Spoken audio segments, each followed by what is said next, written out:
nous voulons souhaiter la bienvenue ce dimanche matin à tous ceux qui nous rejoignent chez eux, à l'écran, télé ou sur l'ordinateur ou le PC, enfin toutes ces merveilleuses machines qu'on a inventées et qui nous causent parfois beaucoup de problèmes. En tout cas, bienvenue à vous tous qui nous rejoignez, qui faites partie de l'Église, qui veniez habituellement et puis maintenant un peu tenus à l'écart pour des raisons qu'on connaît. Et puis pour ceux peut-être qui nous rejoignent pour la première fois, qui ne connaissent pas du tout l'Église ou bien qui la connaissent un peu et qui prennent pour la première fois ce culte en vidéo. Nous sommes heureux de vous accueillir. Nous souhaiterions que ça soit retransmis dans le monde entier. Enfin, ça l'est, puisque à part Internet, on peut... Mais que Dieu... Parfois, mes enfants ou de la famille me disent « Allez, regardez, tel truc là, ça fait des millions de vues. » Pas nous, hein. Pas nous, vous inquiétez pas. Des dizaines, des centaines de millions de vues. Ce n'est pas encore le cas ici, mais prions pour que Dieu se serve de cela et que nous puissions être à son service avec humilité, mais avec fidélité. Donc, bienvenue à tous et à toutes dans le nom de Jésus-Christ. Ceux déjà qu'on a salués tout à l'heure, on les resalue aussi. Double salutation pour eux ce dimanche matin. Nous chantons ensemble encore, si vous le voulez bien. Nous voici, Seigneur, pour louer ton nom. Et je vous propose qu'on se mette debout et vous à la maison, si vous connaissez le chant et que vous souhaitez aussi chanter à la maison, ou bien vous écoutez avec nous le chant que nous présentons maintenant au Seigneur. Nous voici, Seigneur, pour louer ton nom.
Merci bien, nous prions ensemble, c'est Nuncio Biondo qui priera en notre nom à tous. Inclinons-nous dans la prière, si vous le voulez bien. Seigneur notre Dieu, je veux te remettre le culte de ce matin entre tes mains, Père Céleste. Merci Seigneur, car malgré les contraintes, tu permets de nous rassembler. Merci Seigneur pour l'Église qui prend les précautions aussi pour nous rassembler en toute sécurité. Notre Dieu, je veux te prier pour les personnes ici présentes dans cette salle et ceux qui nous regardent via Internet. Seigneur, je veux te prier pour le message de ce matin et que ta parole ne revienne et ne fasse son effet sans avoir fait son effet dans le cœur de chacun et dans le mien, Seigneur Jésus. Seigneur, je veux te prier pour l'Église, Seigneur, pour le pasteur, pour les anciens, pour les responsables, pour toutes les personnes qui œuvrent dans ton Église, pour que ton Église vive, Seigneur. Seigneur, je veux te prier pour que bientôt nous puissions reprendre nos activités, Père Céleste, comme avant. Les enfants, les ados, les jeunes, l'étude biblique, tout, Seigneur Jésus. Seigneur, je veux aussi te prier pour que toutes les personnes aussi à risque, les personnes âgées, Seigneur, qui ne savent pas venir pour le moment au culte, nous voulons vraiment te les remettre entre tes mains, Père Céleste, pour qu'aucune brebis ne se perde. Notre Père, je veux te remercier pour Jésus, pour la croix de Golgotha, pour le tombeau vide, pour la résurrection et pour ta promesse que tu nous as faite, qu'un jour tu reviendras. Nous voulons vraiment te louer, t'honorer encore, Seigneur, ce matin. Dans le nom de Jésus. Amen. Amen. Merci bien. Nous allons ouvrir la Bible encore à nouveau, si vous le voulez bien, dans la lettre de l'apôtre Paul aux chrétiens de Rome.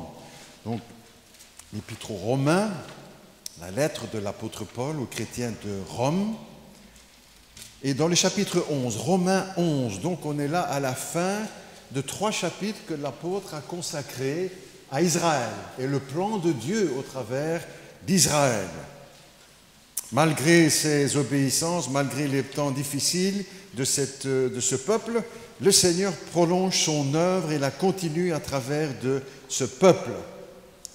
Et nous lisons, quand il arrive tout au bout d'avoir évoqué beaucoup de choses, vous pouvez lire ça à la maison, chapitre 9, 10, 11, à la fin du chapitre 11, il écrit ceci, conduit par le Saint-Esprit.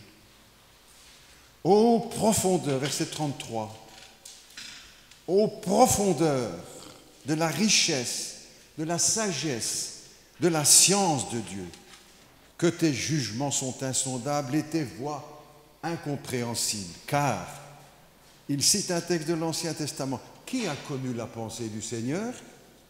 Et qui a été son conseiller? Qui lui a donné le premier pour qu'il ait à recevoir en retour? C'est de lui, par lui et pour lui que sont toutes choses. À lui la gloire dans tous les siècles. Amen. Voilà, on chante encore si vous le voulez bien. Quand vient l'Esprit de Dieu. Je crois que c'est la première fois que le groupe chante. S'il y en a qui connaissent bien, ils embrayent. Si pas, vous écoutez. Et un prochain culte, on le chantera avec eux.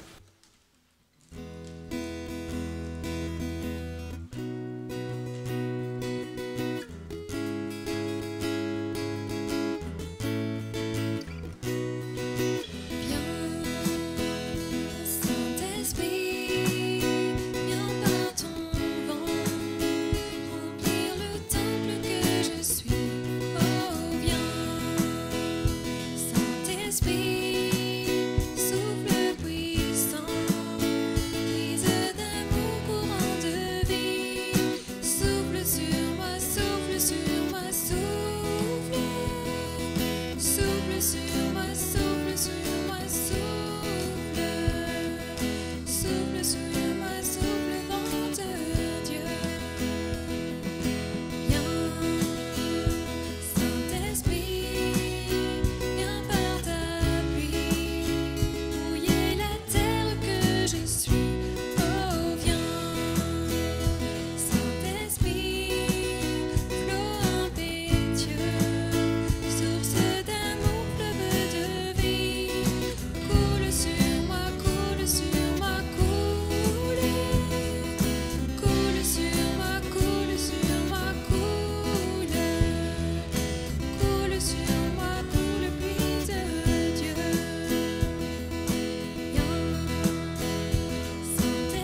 On va se mettre debout, on va chanter, vous essayez. Il y en a peut-être déjà qui connaissent, on va pouvoir le faire. On y va? Allez.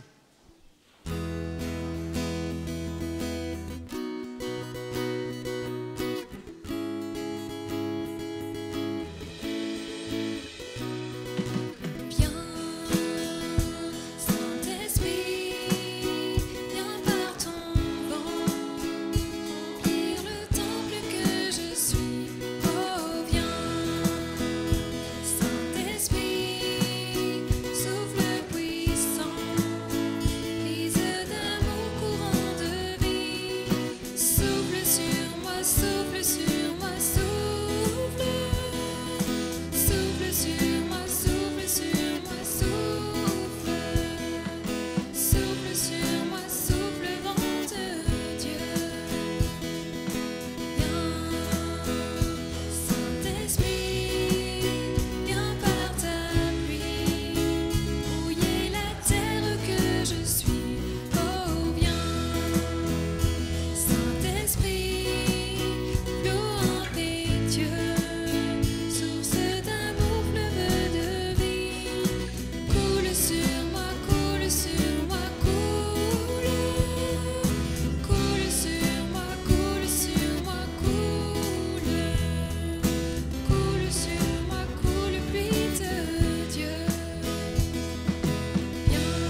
Amen. Merci bien. Nous aurons l'occasion certainement de le rechanter. Merci à notre groupe de louanges que nous entendrons aussi encore tout à l'heure, où nous chanterons aussi avec eux.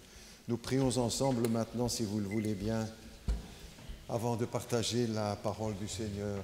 Notre Dieu, notre Père, en effet, nous prions pour que ton esprit agisse dans nos cœurs, dans nos vies, pour que ces instants que nous passons ne soient pas seulement du domaine humain, horizontal, mais que ce soit aussi l'action de Dieu dans nos cœurs, verticale, de Dieu vers nous, vers chacun, vers nos cœurs, vers nos âmes, vers le monde.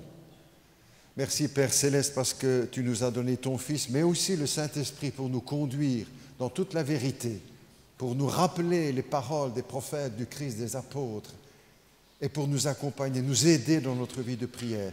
Prions aussi pour te remercier parce que c'est lui, l'Esprit Saint, qui a inspiré cette parole de Dieu sur laquelle nous nous appuyons pour toute notre vie personnelle, familiale, ecclésiale, pour toutes les églises dans le monde et les chrétiens dans le monde. Je te demande aussi ton aide encore ce matin, Père Céleste, pour que cette parole puisse venir de Dieu, être de Dieu, que chacun puisse la recevoir de cette façon.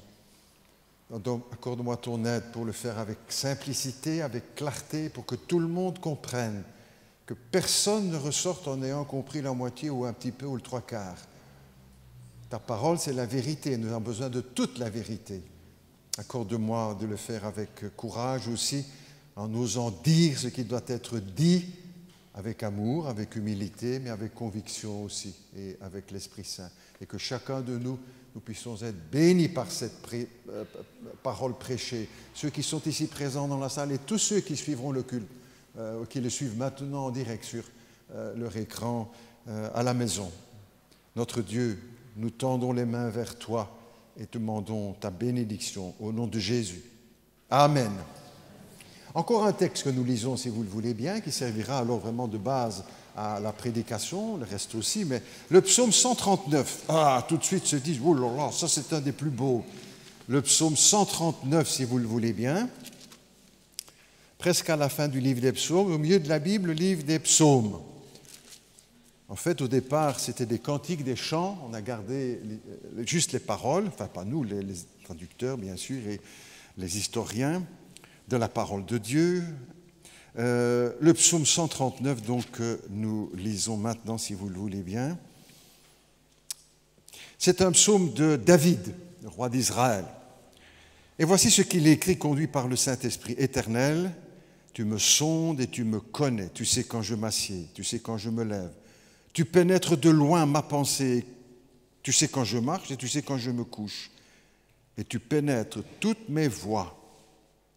Car la parole n'est pas sur ma langue, que déjà, ô Éternel, tu la connais entièrement. Tu m'entoures par derrière et par devant, tu mets ta main sur moi. Ta science est une science aussi merveilleuse, est au-dessus de ma portée. Elle est trop élevée pour que je puisse la saisir. Où irai-je loin de ton esprit et où fuirai-je loin de ta face? Si je monte au sud, tu y es. Si je me couche au séjour des morts, t'y voilà. Si je prends les ailes de l'aurore et que j'aille habiter à l'extrémité de la terre, la mer, là aussi ta main me conduira et ta droite me saisira. Et si je dis, au moins, les ténèbres me couvriront, la nuit devient lumière autour de moi. Même les ténèbres ne sont pas obscures pour toi. La nuit brille comme le jour et les ténèbres comme la lumière. C'est toi qui as formé mes reins, qui m'a tissé dans le sein de ma mère. Je te loue de ce que je suis une créature si merveilleuse. Tes œuvres sont admirables et mon âme le reconnaît bien. Mon corps n'était pas caché devant toi lorsque j'ai été fait dans un lieu secret, tissé dans les profondeurs de la terre. Quand je n'étais qu'une masse informe, tes yeux me voyaient. Et sur ton livre étaient tous inscrits les jours qui m'étaient destinés avant qu'aucun d'eux n'existe.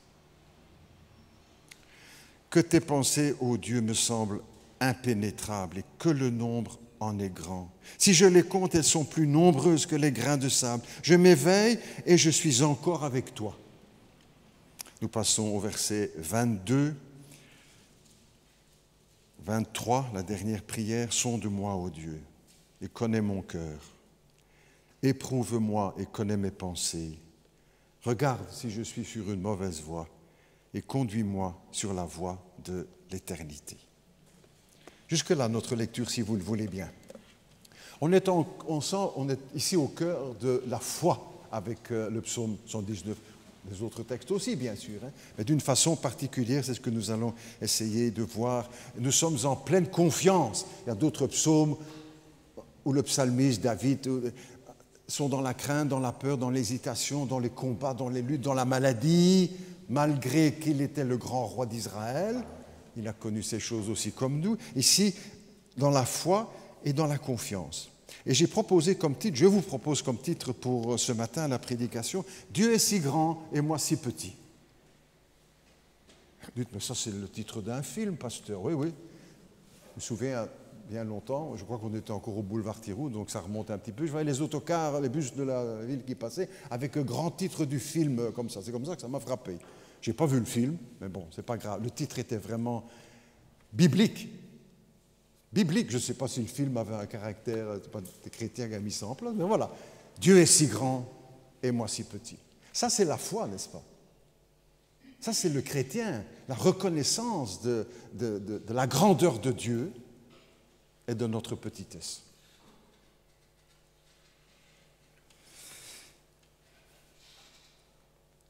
Pourquoi, vous direz, mais pourquoi vous donnez un titre? Je dis parfois aux étudiants, quand je suis invité là pour la prédication, un atelier, je leur dis, écoutez bien, essayez à chacune de vos prédications de donner un titre qui va résumer le cœur de votre prédication. Si vous ne savez pas le faire, c'est que vous ne savez pas ce que vous allez dire. Et vous ne savez pas où vous allez. Il y a un cœur à cela. C'est comme ça, la même chose pour les opéras. Ils ont choisi un titre. Ils ont un mot qui va rassembler l'ensemble de l'œuvre. La même chose aussi pour les poètes. Ils ont un titre. Pour les images de cinéma, des films, etc., il y a une image et il y a un titre qui va concentrer le contenu du film. La même chose un peu ici, si vous le voulez bien. Dieu est si grand et moi si petit. Il connaît tout, Dieu. Il est partout. Il voit tout. Il crée tout. Il est tout puissant. Il organise tout. Il fait des merveilles. Il est incompréhensible. Il étonne. Il. Et en plus de tout cela, de ces caractéristiques, de ces attributs de Dieu, comme on dit aussi, c'est de la poésie. C'est magnifique à lire, n'est-ce pas? C'est d'une harmonie, c'est d'un équilibre, c'est magnifique. Pour ceux qui aiment bien la littérature, on lit, mais c'est de toute beauté. Parce que Dieu est aussi artiste. Il est Dieu, il est tout-puissant, mais il est aussi artiste. Il est génial. Regardez la création autour de nous, rien que déjà ici en Belgique, on n'est pas particulièrement privilégié, mais regardez des émissions sur des ânes, etc. Mais que tout est beau. Il faisait ici un reportage sur la Corse, etc., les bêtes. Mais que tout ça est beau. Mais la parole de Dieu aussi. La poésie du Seigneur. On dit pour quelqu'un qui écrit bien, on dit « Ah, c'est une belle plume ». Ah ben, on peut le dire pour Dieu, vous savez. C'est une belle plume. Il écrit, et il écrit bien. Vous direz, ben oui, c'est Dieu, pour autant qu'on le reconnaisse. C'est de la poésie, c'est de l'art. Il mérite tous les prix, hein, le prix de littérature, le Goncourt, le Femina, le prix de l'Académie française, le prix Nobel, toutes les récompenses en littérature et en sciences. Ce qu'on vient de lire aussi, c'est de la science, vous savez. Mais de la science populaire, à la portée de tous. En même temps, je dis le psaume ici de beauté, c'est de la dentelle, hein? Mais c'est aussi du béton, c'est de l'acier, parce que vous avez des certitudes, des affirmations inébranlables, c'est du roc. On pourrait dire aussi qu'on est ici au milieu de la théologie pure, parce qu'on parle de Dieu. La théologie, c'est ça, c'est la science de Dieu, l'étude de Dieu. C'est aussi de l'anthropologie, hein, une œuvre d'anthropologie, c'est-à-dire la science de l'homme, anthropos, la science de l'homme, dans le texte ici. Vous allez vous retrouver, moi aussi, et on va y retrouver, bien sûr, le Seigneur Jésus est Dieu lui-même. En fait, le texte répond aux questions, mais qui est Dieu? Vous savez, j'ai entendu il y a tout un temps que l'une des premières questions qui venaient sur Internet, Google ou tous ces machins-là, moi je ne suis pas trop au courant, qui est Dieu? Première question, celle qui revient le plus souvent. J'ai été étonné quand j'ai lu ça, je m'attendais à autre chose. La deuxième, c'est déjà d'un autre domaine. Comment embrasser? Pas le même genre, mais enfin, étonné, première question. Qui est Dieu? Hein? Qui est Dieu et qu'est-ce que l'homme? On va trouver réponse dans ce texte, et pas seulement dans ce texte, mais dans toute la Bible, qui nous présente Dieu et qui nous met en scène les uns et les autres. Je disais, c'est de la théologie, sans jouer les savants, vous savez bien, ce n'est pas notre rôle, mais c'est de la théologie comestible. Ça veut dire que c'est de la théologie populaire. David ne va pas employer des mots archi compliqués qu'on ne comprend pas. Mais qu'est-ce qu'il a voulu dire? Et ça, c'est ce mot-là, qu'est-ce que c'est, etc. On va y chercher dans le dictionnaire. Non, non, c'est des mots de tous les jours. Que un enfant pourrait comprendre, même s'il ne va pas jusqu'au fond, et que le savant pourra contempler avec admiration. Une théologie populaire, comme Jésus d'ailleurs. Vous vous souvenez, on a mentionné cela ici dernièrement. Jésus parle dans les évangiles, quand il parle du Saint-Esprit, quand il parle de ceci, de cela, de là. Grand sujet de théologie. Alors, si un théologien, le plus grand, c'est le Christ. Et il parle avec clarté, en employant des mots de tous les jours, simples, que chacun peut comprendre, pour que personne ne puisse dire « Ah, moi, je n'ai pas compris, il est trop compliqué. Hein » Une théologie populaire, comme je disais, pour que chacun puisse comprendre. Accessible à tous les mortels, compréhensible par l'enfant et de quoi combler le savant, le grand esprit. David, inspiré par le Saint-Esprit, donc parle avec les mots de tous les jours. Mais la force aussi et la puissance de ce texte, c'est qu'il dit la vérité. Parce qu'on pourrait faire de la belle poésie, comme certains ont fait, en ne disant pas la vérité, n'est-ce pas? La littérature est remplie de cela. Il parle de rêves, de ceci, de cela. C'est de l'artificiel. Ici, pas. C'est la parole de Dieu. Et c'est la vérité. Quand ce qu'il dit sur Dieu, ou ce que Dieu dit de lui-même, ou ce qu'il dit sur l'homme, c'est la vérité. Jésus a dit, ta parole est la vérité. Et c'est sur cette déclaration du Christ, entre autres, mais il y en a d'autres, bien sûr, hein, il y a d'autres arguments, que nous fondons notre foi, que sa parole, c'est la vérité. On ne doit pas faire le triage, ou est-ce que ce verset-là, c'est bien juste, comme certains ont voulu le faire, n'est-ce pas, hein? Et le font encore aujourd'hui. Oh là là, ça a été peu inspiré, ça a été ajouté après, et celui-là, il faut le mettre avant. Mais il n'y en a aucun qui dit la même chose, donc il faudrait tout mettre à la poubelle. Ta parole est la vérité. Et c'est sur cette parole que nous construisons notre vie personnelle, de vie de couple chrétien, de famille chrétienne et d'église, bien sûr. Ta parole est la vérité. Et en quelque sorte, ici, dans ce psaume, nous en avons un concentré. Et en même temps, quand le psalmiste parle, il a les pieds sur la terre. Il n'est pas en train de s'évaporer dans la nature et de parler parfois comme les philosophes. « Ah, que c'est beau, qu'est-ce qu'ils ont dit ?» Mais qu'est-ce qu'ils ont voulu dire? Le psalmiste reste les pieds sur terre. C'est un homme qui écrit, il est inspiré par Dieu, mais il vit les mêmes choses que vous et que moi. Et le Seigneur le conduit pour faire part de ses paroles. Le psalmiste a les pieds sur terre.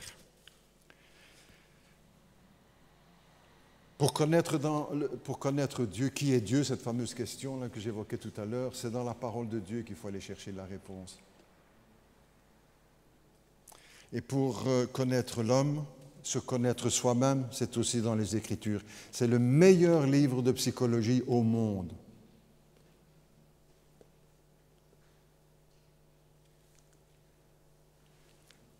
Aujourd'hui, pour comprendre l'homme, on est arrivé dans l'absurde. Pour comprendre l'homme et c'est l'origine de sa nature, on ne questionne plus la Bible. Vous connaissez ça, vous sentez ça autour de vous, on vous le dit, on vous le fait sentir, etc. Vous le lisez. Aujourd'hui, pour connaître ce qu'est l'homme, sa nature, etc., on ne questionne plus la Bible, on questionne le singe. J'ai pris, en préparant les notes, relu une illustration que j'avais notée, les choses que je garde, j'ai en haut tout un bazar, toutes des fardes avec des sujets différents, je classe et puis quand j'ai besoin, je retire ici. Déjà en 1996, donc ça fait un bout de temps, hein, l'émission Marche du siècle pour ceux qui se souviennent. Et le titre de l'émission, c'était le suivant. Les singes ont la parole. Ça dit déjà tout, n'est-ce pas? J'ai regardé quelques minutes, puis ça m'énervait, plus que ça m'énervait, bien sûr. J'ai zappé, j'ai laissé tout ça. La question était la suivante, qui était débattue. Qu'est-ce que le singe nous apprend sur l'homme? Je dis vrai, hein, vous pouvez vérifier, peut-être rechercher si vous êtes un expert pour tout ça. Qu'est-ce que le singe nous apprend sur l'homme? Donc on va chercher où les explications pour comprendre l'homme, etc., etc., chez le singe. Et ses comportements, hein, il fait ci, il fait ça, ah, c'est peut-être proche de l'homme ou c'est peut-être ce que nous devrions faire. C'est en pleine folie, n'est-ce pas?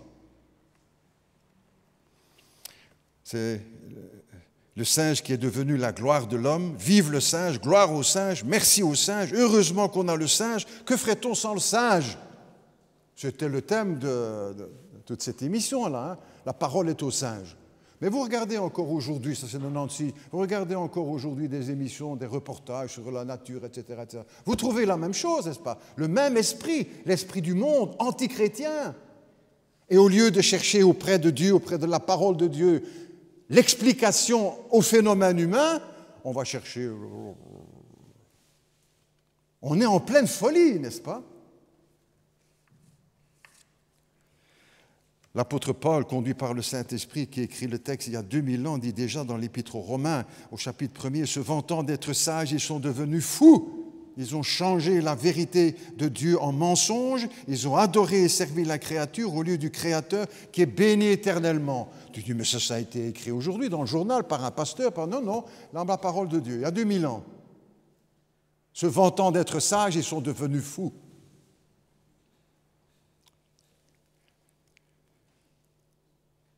Il y a un autre moyen aussi de connaître l'homme, c'est le mécanisme de fonctionnement, sa raison d'être, ses origines. C'est dans la Bible qu'il faut aller chercher. C'est dans la Bible qu'il faut aller chercher. Ce qui fait aussi la grandeur de ce texte, de l'Écriture, c'est son caractère personnel. Tout s'articule autour de la relation Dieu-l'homme. Tu et moi et toi. On est dans l'intimité, en quelque sorte, de la foi. Ce que beaucoup ne comprennent pas, ils pensent qu'on fait de la religion. On ne fait pas de la religion. C'est une relation. Et si, en rentrant, vous regardez chez vous, vous regardez comment le psalmiste David, « Tu sais quand je me lève ». Il ne dit pas « Dieu sait ». Tu le sais quand je me lève. Tu sais quand je me lève, tu sais quand je marche, quand je m'assieds. Tu me sondes, tu me connais, c'est toi qui m'as formé, ma parole qui est sur moi, tu la connais, je m'éveille, je suis encore avec toi, c'est toi qui as formé mes reins, c'est toi qui mets ta main sur moi, ta main me conduira, ta droite me saisira, tu. C'est une relation, pas une question de religion.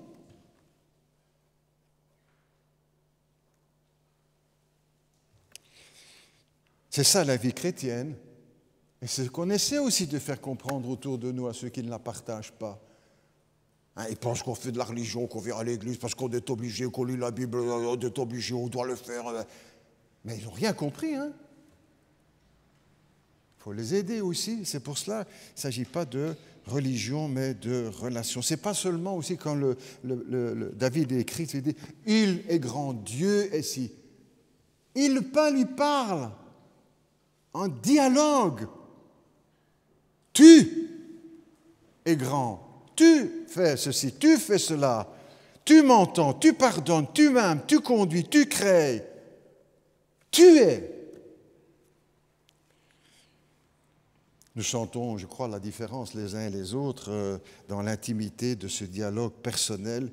C'est cela que Dieu veut pour toi et pour moi, cette relation personnelle avec Dieu, avec les mots de tous les jours. Ça ne dérange pas Dieu, il ne faut pas avoir peur. Lui, il les emploie pour nous parler, sinon on n'a encore rien compris.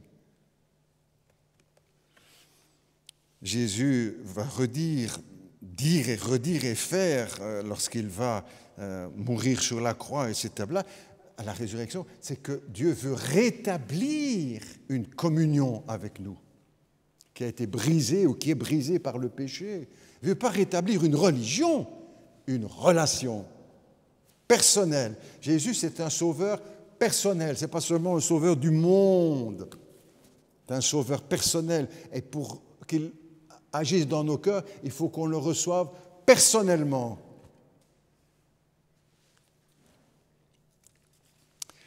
La première doctrine qui est mise en évidence ici, première vérité, si l'on veut employer un autre mot aussi, c'est l'omniscience de Dieu. Dieu sait tout. L'omniscience de Dieu. Et ici, le psalmiste ne parle pas seulement de l'omniscience universelle, Dieu sait ce qui se passe partout, mais il l'applique à lui, cette connaissance absolue de Dieu. Tu sais tout de moi.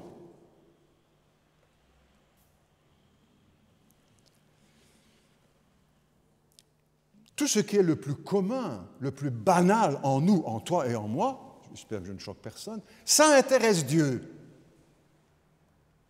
Jésus a dit aussi, il a été étonné tout le monde, même les cheveux de votre tête sont tous comptés. Vous êtes déjà intéressé, vous, au nombre de cheveux sur votre tête? Moi, pas. Quand on en paie, on dit dommage, mais bon, à part ça, on ne compte pas. Dieu sait, lui.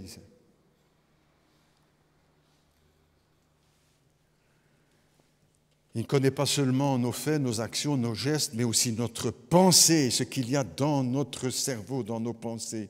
C'est la certitude que de David, c'est que Dieu le connaît mieux que personne.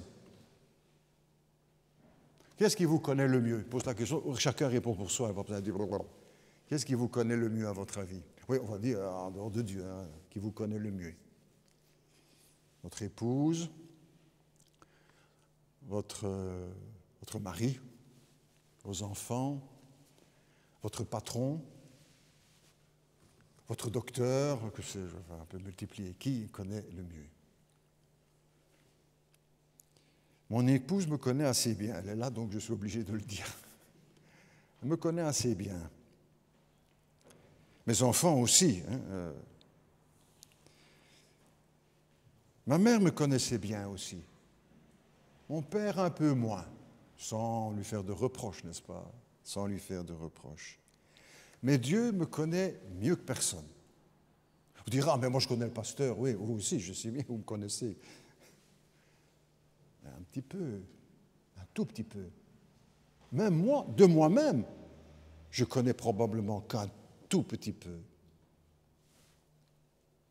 Et parfois on s'étonne et tiens, donc je suis comme ça. Ah, parfois en bien, parfois en moins bien, hein, mais bon. Ah.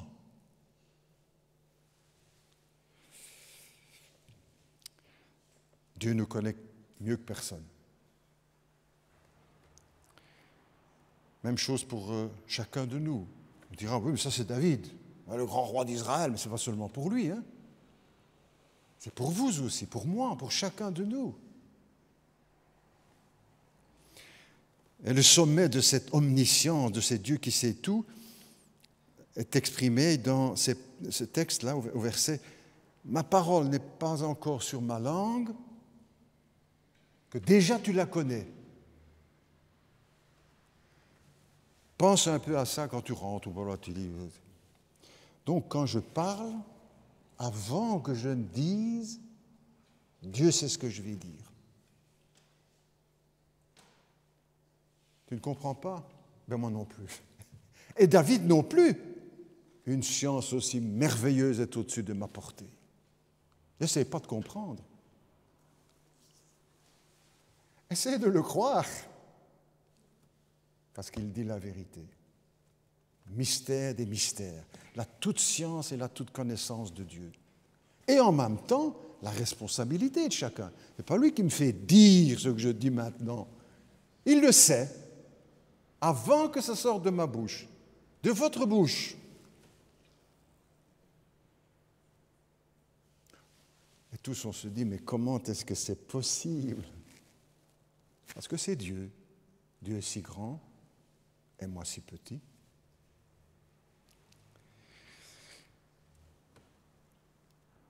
Il le dit, David, dans le texte que je viens déjà de « Une science aussi merveilleuse est au-dessus de ma portée, elle est trop élevée pour que je puisse l'atteindre. » Il y a des choses que nous ne pourrons jamais comprendre de Dieu, heureusement, sinon il n'est plus Dieu. Hein? Cette grandeur et cet absolu de Dieu. Il est si grand et moi si petit. Il y a des choses que nous devons renoncer à comprendre. Le chrétien, il doit tout savoir parce qu'il lit la Bible, il prie. Ah ben non. Parce que malgré notre conversion et notre connaissance de Dieu et de sa parole, nous sommes quand même si petits. J'espère qu'on en est tous convaincus. C'est ça aussi la foi. Reconnaître la grandeur de Dieu, mais aussi notre petitesse et nos limitations. J'aime une phrase, vous savez que Pascal, j'aime beaucoup, savant, grand savant et grand chrétien. Si vous pouvez vous recommander un livre, je vous recommande Les Pensées de Pascal. Je ne comprendrai sûrement rien. C'est très agréable à lire. C'est toutes des petites phrases, comme des petits versets, mais des perles. Sur la foi, sur la vie, sur la Bible, sur Jésus, sur les prophéties, etc. Il a écrit de très très belles choses. Dans l'esprit de l'Écriture, bien sûr. Et toute sa grande intelligence. En France, c'est Attali, je crois, qui avait écrit un livre, Le génie français. Parle de qui? Pascal. Malgré son génie, cela ne l'a pas empêché de croire et de défendre la foi. C'est ça aussi qui est beau dans les pensées il défend la foi, il fait de l'apologétique, bon, ça va. Il défend la foi, pourquoi nous croyons, pourquoi nous allons à l'église, pourquoi ceci, pourquoi cela. Une des phrases que parmi celles, les pensées il écrit ceci: il y a une multitude de choses qui dépassent la raison. Il y a une multitude de choses qui dépassent la raison. Et la raison n'est que faible si elle ne reconnaît pas cela. Je le redis. Il y a une multitude de choses qui dépassent la raison. Elle n'est que faible si elle ne reconnaît pas cela. La grandeur de la raison, c'est de savoir qu'il y a une multitude de choses qui la dépassent. Ça, c'est la foi aussi. Une science aussi merveilleuse est au-dessus de ma portée, trop élevée pour que je puisse l'atteindre. Une deuxième doctrine évoquée dans le texte, je peux en voir 50, c'est l'omniprésence de Dieu. Dieu est présent partout, en même temps. C'est pour cela que c'est à tort qu'on se fait une image de Dieu quand on représente Dieu sur son nuage, même si c'est un grand peintre, etc., et que c'est à la chapelle Sixtine à Rome, ça ne veut rien dire, ça. Un Dieu barbu, vieux, bien sûr, barbe blanche, posé sur un nuage qui passe la main là comme ça. Mais Dieu n'a pas de forme, Dieu est esprit. Et Dieu n'est pas quelque part en particulier, sauf quand il est venu en Jésus-Christ. Mais Dieu est partout, en même temps. C'est Jésus qui dit, un esprit n'a ni corps ni chair, comme vous voyez que j'ai. Quand il est venu, c'était Dieu incarné. Mais pas Dieu. On ne peut pas dire, il est là, on y vient, il arrive, il est entré ici. Non, il est partout, en même temps. C'est pour cela que c'est le premier commandement. Deuxième, tu ne te feras pas d'image taillée de statue, etc. Comment vas-tu représenter Dieu? Dieu est esprit, il est partout. Dans la maison, parfois, je vais au déjeuner ou au jour à plusieurs, et je prie, voilà. Je regarde par la fenêtre vers le jardin, Après, je me suis dit, mais pourquoi est-ce que tu tournes ta tête vers le jardin? Il est devant toi aussi. Il est dans la cuisine, là aussi, devant toi.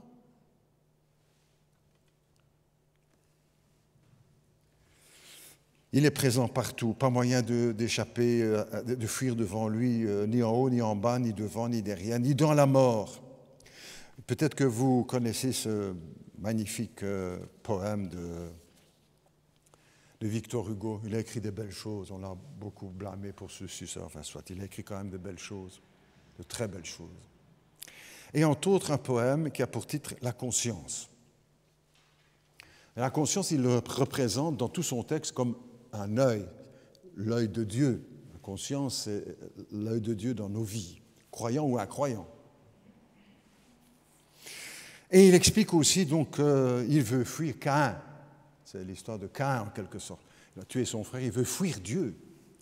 Et il veut fuir là. Il explique tout ça, je ne lis pas tout le poème. Puis il dit, je vais faire construire une ville, et je vais m'enfermer dedans. Et là, il ne me retrouvera plus, il ne saura pas venir. Il dit ceci, et la ville semblait une ville d'enfer.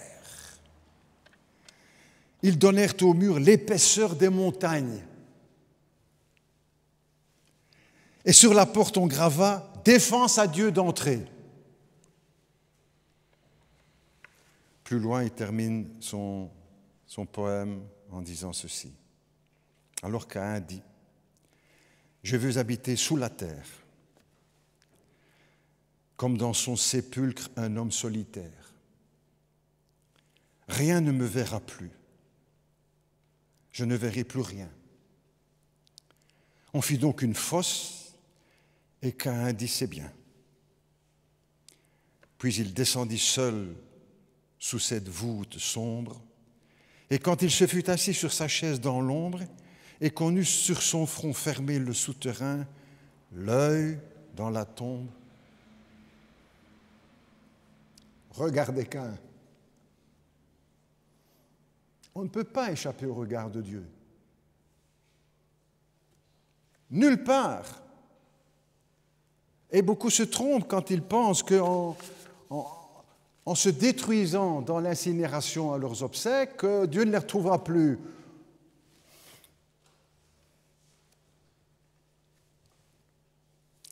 Dieu est partout et personne ne lui échappera. C'est une vérité pour les croyants et les incroyants.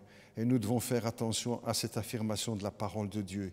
Et un jour, Dieu fera la démonstration, n'est-ce pas toujours ça aussi? Dieu fera la démonstration de tout ce qu'il a dit est vrai. Pour le croyant, pour confirmer tout ce qu'il a cru. Et pour l'incrédule, pour le condamner de tout ce qu'il a rejeté.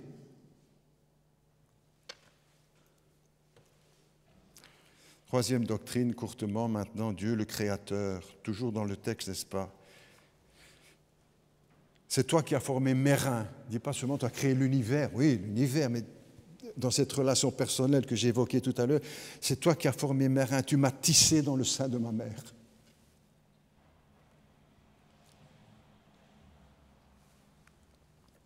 Et David reprend ici l'une des premières affirmations de la Bible. Dieu est créateur de tout. Le premier livre de la Bible, première page, premier chapitre, premier verset, premier mot, au commencement, Dieu créa. C'est la première doctrine biblique. Et c'est celle qui remet en question aujourd'hui au XXIe siècle avec l'hypothèse de l'évolution. Je dis hypothèse parce que c'est toujours pas prouvé. Hein. Mais si tu attaques ce premier verset, tu détruis toute la Bible.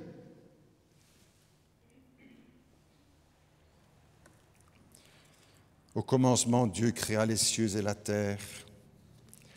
Mais ici, ce n'est pas la doctrine du créateur de l'univers qui est évoquée, mais le Dieu personnel qui m'a créé moi.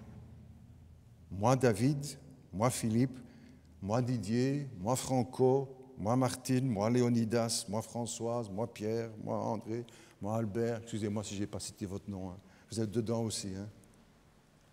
Tous, c'est toi qui m'as formé. Nos parents ou nous-mêmes, nous pouvons transmettre la vie, mais nous ne pouvons pas la donner. Dieu donne la vie et c'est lui qui crée. Et c'est lui qui nous a façonnés dans le sein de notre mère.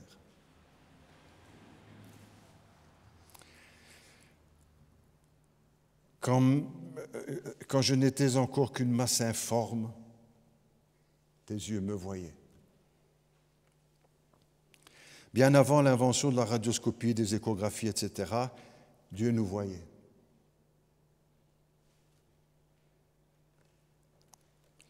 Encore quelques années, avec le progrès de la science, on dit, mais tout ça, c'est pas possible. Comment est-ce que Dieu pouvait voir? Mais maintenant, l'homme peut le faire. Il voit avec toute cette technologie moderne de radio, échographie et beaucoup d'autres choses. Et Dieu ne saurait pas nous voir vos enfants, ceux qui vont venir ou ceux qui sont en train de venir. On ne m'a rien fait comme confession, n'est-ce pas? Mais bon, voilà, ça viendra quand même. Cela nous dépasse. Les yeux me voyaient. Je ne savais même pas encore que j'allais exister, ni vous non plus.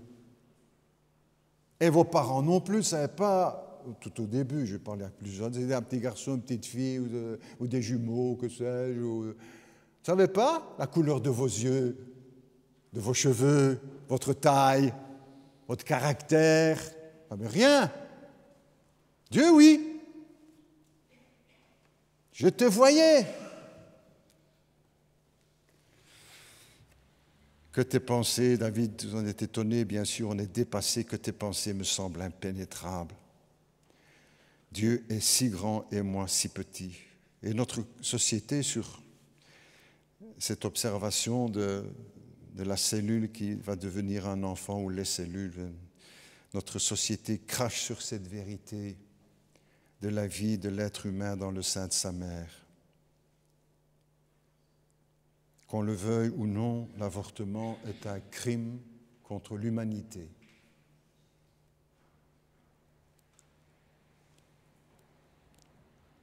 Le monde entier s'est ému il y a quelques mois ou quelques années encore, la photo de cet enfant syrien mort sur une plage. Tout le monde s'était bouleversé, et nous comme les autres. Petit garçon, la tête dans le sable, vous vous souvenez. Tout le monde a été bouleversé. Mais il n'y a personne qui est bouleversé quand il y a 50 millions d'avortements dans le monde. Et les déchets de l'enfant qui sont jetés dans la poubelle à l'hôpital. Personne ne s'émeut. Au contraire, on manifeste dans les rues le droit des femmes, c'est mon corps, j'ai le droit de faire ce que je veux avec mon corps.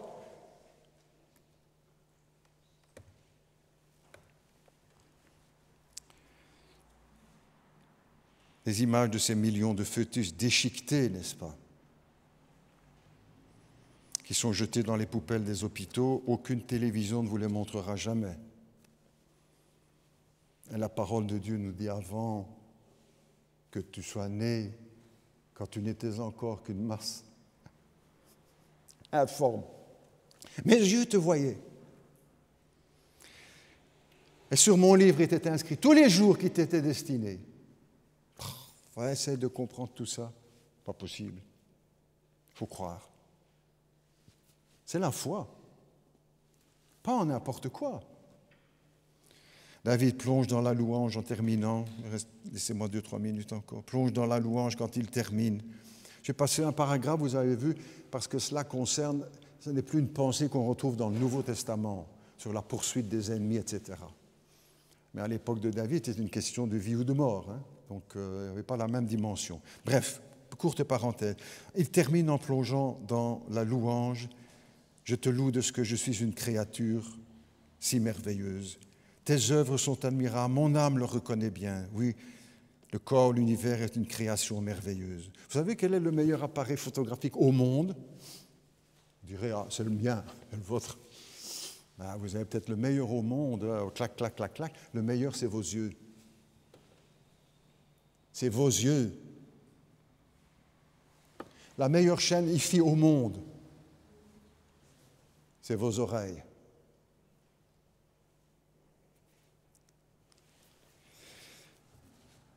Le sang est une merveille, n'est-ce pas?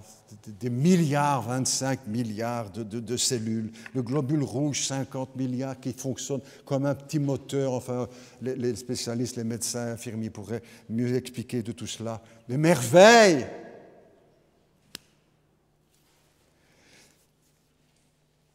nos muscles,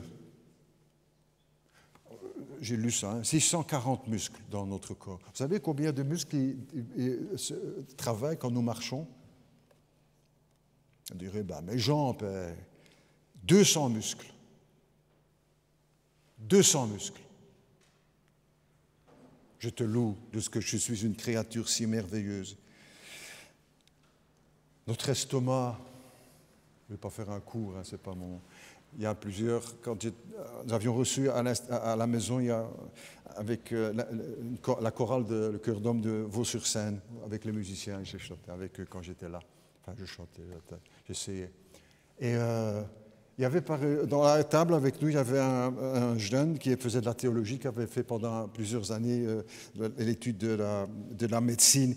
Et en parlant, il dit ceci: si vous saviez comme c'est fin la peau d'un estomac, et comme une feuille de cigarette, et tout ce qu'il fait, en digérant avec les acides et sans se digérer lui-même. Je te loue de ce que je suis une créature si merveilleuse. Le plus grand laboratoire scientifique au monde ne saurait pas faire en une semaine ce que notre foi fait pour trier tout ce qu'il doit trier. Je te loue de ce que je suis une créature si merveilleuse. Le cerveau, je ne vais pas passer tout, des milliards de connexions, n'est-ce pas, pour que ça fonctionne. Aujourd'hui, on nous fait peur en nous disant, on veut toujours nous faire peur. Ah, mais bientôt l'intelligence artificielle, est-ce qu'elle pourrait remplacer l'homme ou dominer l'homme? Mon Dieu. Ils font des choses merveilleuses, je ne mets pas tout ça en question. Mais une fois que le programme est terminé, ça s'arrête. Et ils ne pensent pas. Pascal, encore lui, célèbre, disait, l'homme est un roseau, n'est qu'un roseau, mais c'est un roseau pensant. Mais la pensée dans ton ordinateur n'est pas possible. Le plus grand, on va faire des... Oui. Les nerfs, les hormones, le cœur. Quand tu fais une prise de sang, tout ce qu'il y a dans le sang, n'est-ce pas, toutes les informations, et encore c'est des petits... Le système respiratoire, la peau, les merveilles, le système immunitaire, et sa complexité, etc., la coordination de tous ces systèmes. Et tout cela dans un corps, le vôtre, le mien, qui contient 70% d'eau. Je te loue de ce que je suis une créature si merveilleuse. La fin. David termine avec une prière.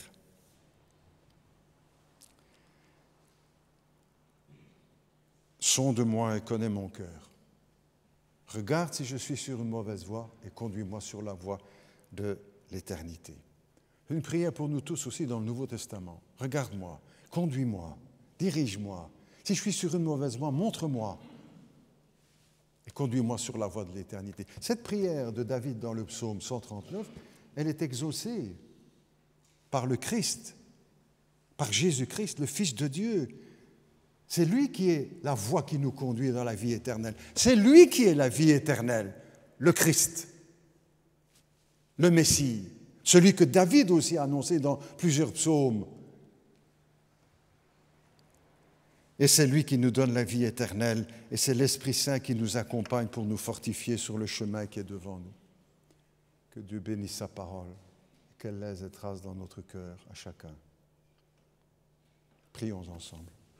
Notre Dieu, notre Père, merci pour ta parole, merci pour ce psaume 139, merci pour ce que nous apprenons sur toi, sur ce que tu nous révèles, on n'a pas découvert, on n'aurait jamais rien découvert sur Dieu. Merci pour tout ce que tu nous dis à ton sujet, parce que tu te fais connaître, tu te révèles, tu es notre Père céleste, le Dieu créateur merveilleux, qui nous connaît avant notre naissance, qui sait ce que nous allons dire avant qu'on l'ait dit, et qui connaît la fin de notre vie, avant qu'aucun jour de notre existence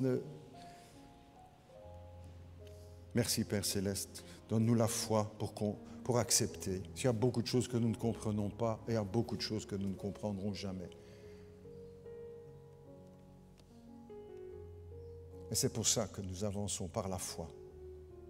La foi en Dieu, la foi en Jésus-Christ, la foi en sa parole, la foi en la vérité qu'il nous a révélée.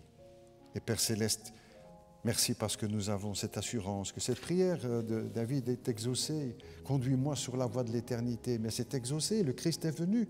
Jésus a dit, je suis la voie, je suis le chemin et la vie éternelle. Celui qui me suit ne marchera pas dans les ténèbres, mais il aura la lumière de la vie éternelle. Père Céleste, si nous faisons partie de cela, merci de confirmer notre foi. Et si quelqu'un parmi nous, ou qui nous suit sur les écrans, n'est pas venu encore, qu'il vienne à ce Dieu du psaume 139, le Dieu de la Bible, le Dieu de Jésus-Christ, le Dieu manifesté en chair, en la personne de Christ, qui est mort à la croix pour nos péchés, qui est ressuscité et qui reviendra un jour pour juger le monde et qui accomplira toutes les promesses qui sont dans les Écritures. Que le nom de l'Éternel soit béni, le Père, le Fils et le Saint-Esprit. Amen. Nous allons chanter ensemble, si vous le voulez bien. Je reviens au cœur de la louange. C'est bien la suite de notre texte, puisque David termine ce psaume avec la louange, bien sûr, l'adoration. Et nous y revenons également avant de partager ensemble le pain et le vin. Je reviens au cœur de la louange. On chante avec nos frères et sœurs. On a déjà chanté quelques fois, donc si nous connaissons, mais nous chantons avec eux, si vous le voulez bien.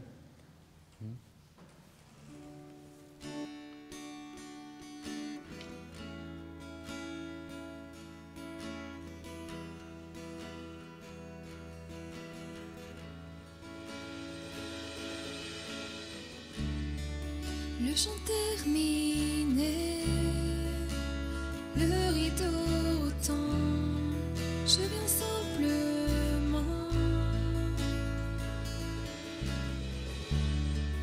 porter mon offrande, car j'ai le désir de réjouir ton cœur. J'apporte plus qu'un beau chant. Chanter ne suffit pas pour répondre à ton appel. Les apparences sont trompeuses, tu vois bien au-delà. Oh Dieu, tu sens de mon cœur. Je reviens au cœur de la louange, tout est centré sur toi.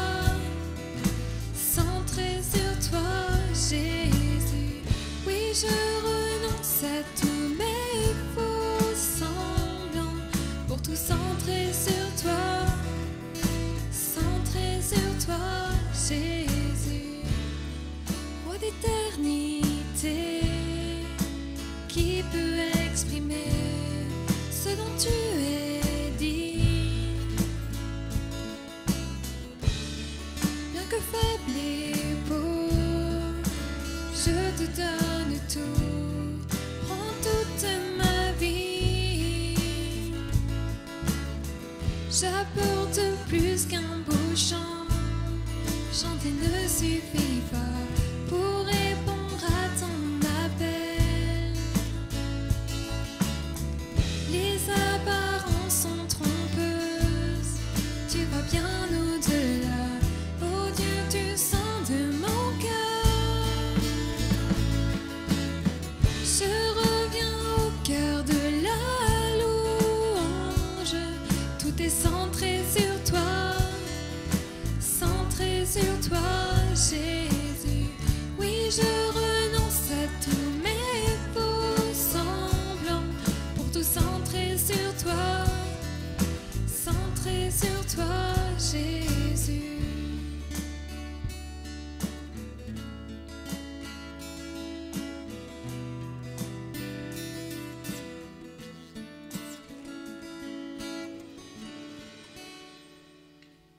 Nous revenons à la louange, pas seulement avec les chants, mais aussi avec ce repas symbolique, puisqu'on ne se nourrit pas de la Sainte Seine. Ce n'est pas le but. L'apôtre écrivait aux chrétiens de Corinthe, vous avez des maisons chez vous pour manger et pour boire. Donc quand on se rassemble, ce n'est pas pour prendre un repas complet. Et pourtant, c'est un repas symbolique. Le pain nous rappelle, nous dit la Bible, le corps de Jésus, que Dieu s'est fait homme, une chair semblable à la nôtre en toutes choses, qui fait mal quand on pince, qui a soif quand il fait chaud, etc. Qui est fatigué, comme le Seigneur a aussi été fatigué, un corps comme nous, hormis le péché. Tout le même, sauf le péché. Le Fils de Dieu, Dieu le Fils. Son corps a été transpercé, c'est ce que nous rappelons. C'est un repas de mémoire. Jésus a dit, faites ceci en mémoire de moi. Le vin nous rappelle le sang de Jésus, le sang qui a coulé à la croix, le sang du sacrifice. Le sang qui était déjà annoncé dans l'Ancien Testament avec tous les sacrifices d'animaux, et qu'il fallait répéter sans cesse, des litres et des litres de sang qui ont été versés, en attendant que le grand sacrifice soit offert, celui de Jésus-Christ, une fois pour toutes. Donc ici, on ne renouvelle pas le sacrifice de Jésus, on ne touche pas à la croix. Le vin nous rappelle le sang de Jésus qui a coulé pour le pardon de nos péchés. Et avant de prendre le pain et le vin en souvenir de la mort de notre Seigneur, de sa résurrection, de la promesse de son prochain retour, on prend quelques moments de recueillement, si vous voulez bien. Et chacun, nous nous mettons devant le Seigneur. Et chez vous aussi, là où vous êtes, vous pouvez aussi quelques instants vous recueillir. Nous avons juste une petite pause musicale pendant un temps.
Notre Dieu, notre Père, nous te demandons de nous conduire pendant ce moment de Sainte Seine, comme elle est célébrée partout dans le monde par des millions, des centaines de millions de chrétiens qui croient en Jésus-Christ, qui aiment le Christ, qui prient le Christ,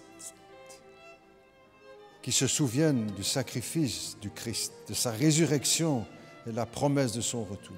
Avec eux, nous te prions de bénir le pain que nous partageons et le vin que nous buvons. Que personne ne prenne un jugement contre lui-même en prenant indignement le pain et le vin. Et pour cela, Seigneur, que chacun nous puissions nous examiner nous-mêmes devant toi, à la lumière de notre vie, mais aussi à la lumière du pardon de Jésus-Christ. C'est en son nom que nous te prions, Père Céleste. Amen.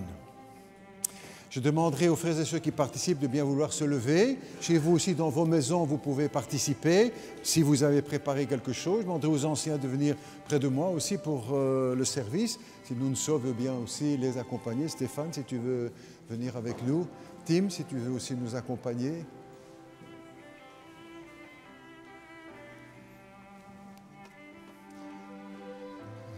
Sacha, si tu veux bien aussi venir avec nous.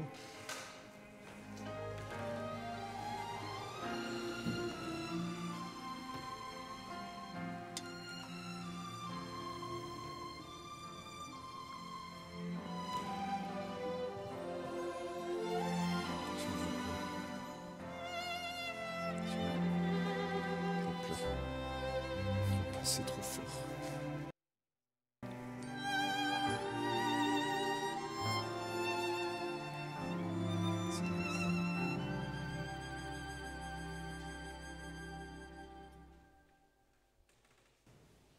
Le pain que nous partageons nous rappelle le corps de Jésus-Christ. Prenez, dit Jésus, et mangez. Faites ceci en mémoire de moi. De même, après le souper, Jésus prit la coupe, il rendit grâce, la distribua entre ses disciples en disant « Prenez, buvez. Ceci est mon sang, il est répandu pour la rémission des péchés. Faites ceci en mémoire de moi. » En effet, toutes les fois que nous mangeons ce pain et que nous buvons de cette coupe, nous annonçons la mort du Seigneur jusqu'à ce qu'il vienne. La Bible dit, c'est pourquoi celui qui prendrait le pain ou le vin indignement serait coupable envers le corps et le sang du Seigneur. Que chacun donc s'éprouve soi-même et qu'ainsi il mange du pain et boive de la coupe.